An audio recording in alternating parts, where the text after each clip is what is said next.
Hi there, it's Michael from the Family Cook, and today I want to talk about pesto, because pesto in our house is something that the kids have almost on a weekly basis. And it's lovely, it's very easy to make, but to be honest I often don't. But when I buy a jar I find that there are lots of ingredients in here that I don't like. And the reason is that in Italian when it says pesto it means paste, and they could put anything in there. What I'm actually looking for is pesto alla Genovese. And only when it says alla Genovese, it's a specific recipe and it has the ingredients that I'm looking for. 5 ingredients. You need basil, of course. You need garlic. You need olive oil, often replaced in cheaper versions by rapeseed oil or cheaper versions of olive oil. You need pine nuts, which are very expensive and often replaced by cashew nuts or other types of nuts. And you need Parmesan and or pecorino cheese, which, seeing how expensive Parmesan cheese is often replaced by other types of cheese. And you need a bit of seasoning. And that's it. You put that in a blender or in your pestle and mortar. You make it into a paste. And you have pesto. It's very easy and it's 5 minutes work. Let's make it today.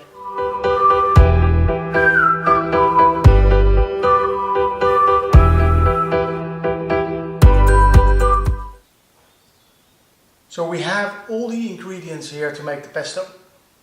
So what we're going to do first is we need to toast these pine nuts. It's really going to release the flavor and it will only take a few minutes.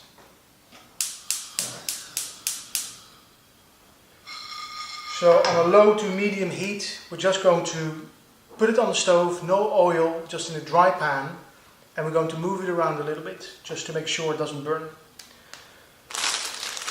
Then we're going to prepare the basil. And here we have the cheese to go in later, which is 50-50 Parmesan cheese and pecorino. If you can't find pecorino, just use Parmesan cheese. And when I was grating the Parmesan cheese, I had a little bit left. You know, the end bit, that's really hard and difficult to grate. Don't throw this away. This is absolutely amazing if you just put this in a soup and just let it cook with the soup in the pan. You don't have to eat this, but it just gives us amazing flavor.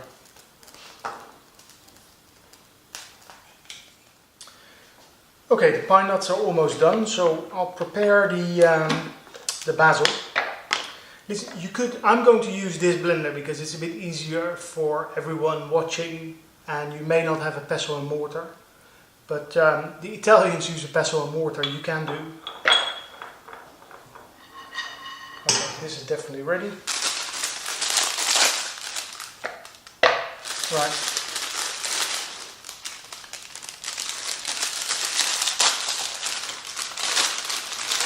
Ah. The smell, it's amazing. I love basil. Listen, the leaves are very fragile, so I typically don't wash it. But if you prefer, you can, of course, but I wouldn't. If there's any leaves that you find that are not nice, sometimes they get a bit black when they're bruised. You don't want to use them, don't.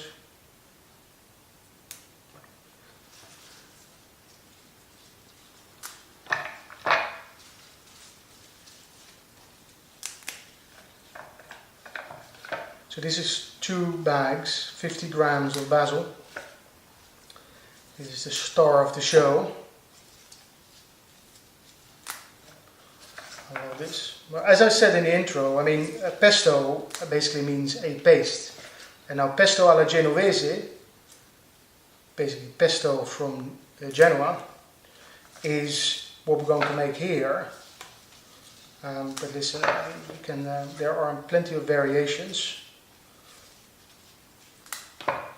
I mean, you have the red pesto, which is really nice with the dried tomatoes, sun-dried tomatoes.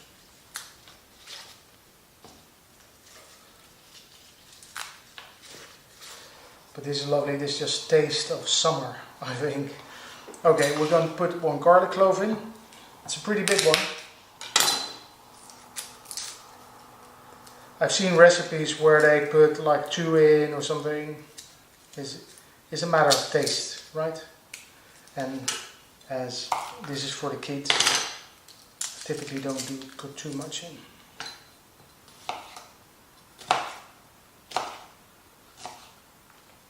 So I'm just cutting it a little bit, just to help the blending.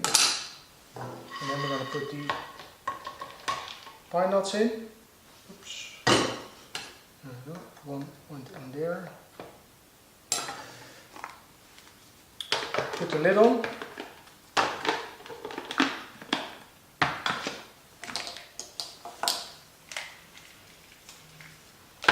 Oh, I should have plugged this in. I'll be right back.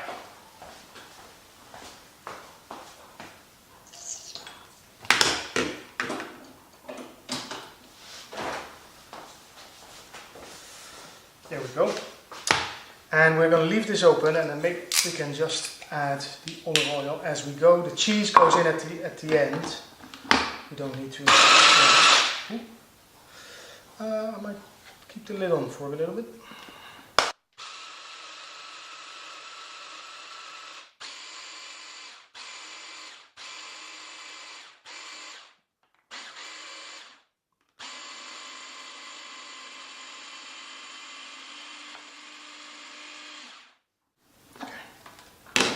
Let's take a look.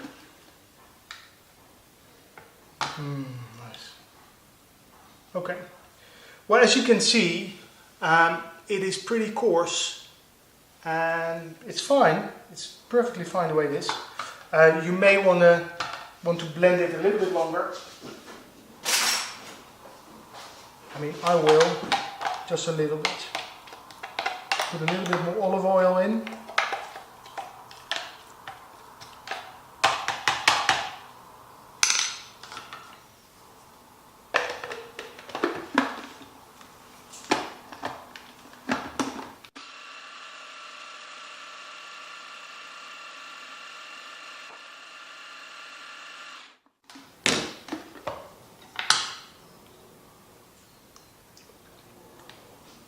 Okay, now we're going to add a little bit of salt. That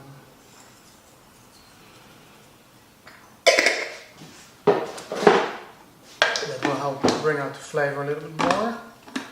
Always season it.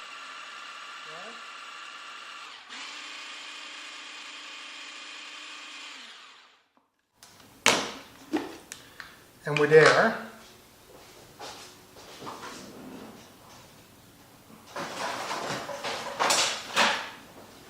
Now I'm going to transfer it to this bowl, and then I'm going to add the cheese.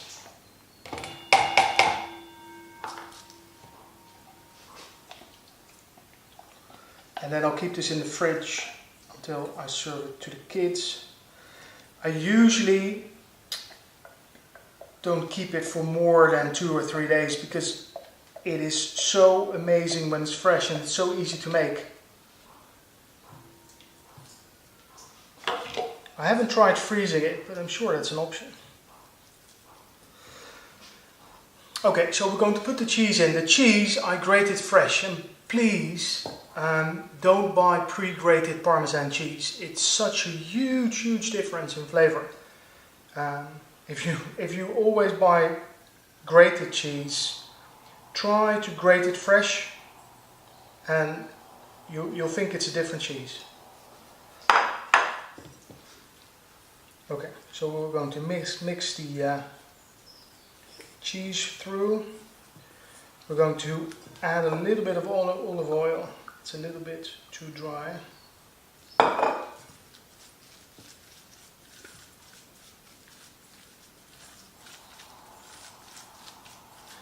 Oh, the smell of you can smell the pine nuts, you can smell the basil. You can smell all the components, the cheese, the olive oil. This is so beautiful. And if you combine that with a nice pasta, preferably all'uovo with eggs. Oh, nice. Alright, you can't smell it, but at least you can see this is the end state. And so I'm just going to put the lid on and put this in the fridge, and this is ready to go for when the kids come home. Alright, thanks for watching.